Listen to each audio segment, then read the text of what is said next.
അപ്പോഴേ ഡയറ്റിങ്ങിൽ ഏറ്റവും ഇമ്പോർട്ടൻ്റ് ആയിട്ടുള്ളത് ബാലൻസിങ് ആണ്. കുറേ നാളുകളായി മനസ്സിൽ കൊതിച്ചു വെച്ചൊരു സാധനം കഴിക്കാൻ കരാമ വരെ വന്നത് കേട്ടോ. നിങ്ങൾക്ക് കണ്ടപ്പോൾ മനസ്സിലായി കാണും. ഇത് തന്നെ ഒരു പ്രോപ്പർ കേരള മീൽസ് എന്ന് പറഞ്ഞാൽ ഇതാണ്. നല്ല കിടലൻ ചൂട് മട്ട റൈസും കുറച്ച് കൂട്ടുകറികളും. അധികം കറിയില്ലെങ്കിലും ഇതൊക്കെ തന്നെ ധാരാളം. എൻ്റെ ഫേവറേറ്റ് സാമ്പാറാട്ടോ. അത് മാത്രം ഉണ്ടെങ്കിലും ഓക്കെ.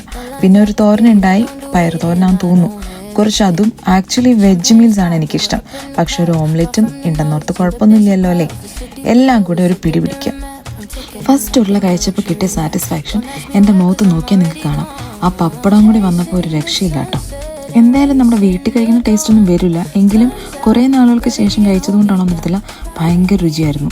കൊണ്ടാട്ട മുളക്, പുളിശ്ശേരി, ചമ്മന്തി, അച്ചാർ, പപ്പടം ഒക്കെ ഉണ്ടായിരുന്നു കേട്ടോ.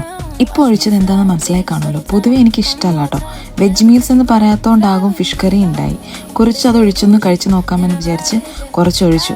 സാധനം നല്ല, ബട്ട് എനിക്കത് വേണ്ടായിരുന്നെന്ന് തോന്നി. പിന്നെ ഞാൻ അത് കൂട്ടിയില്ല.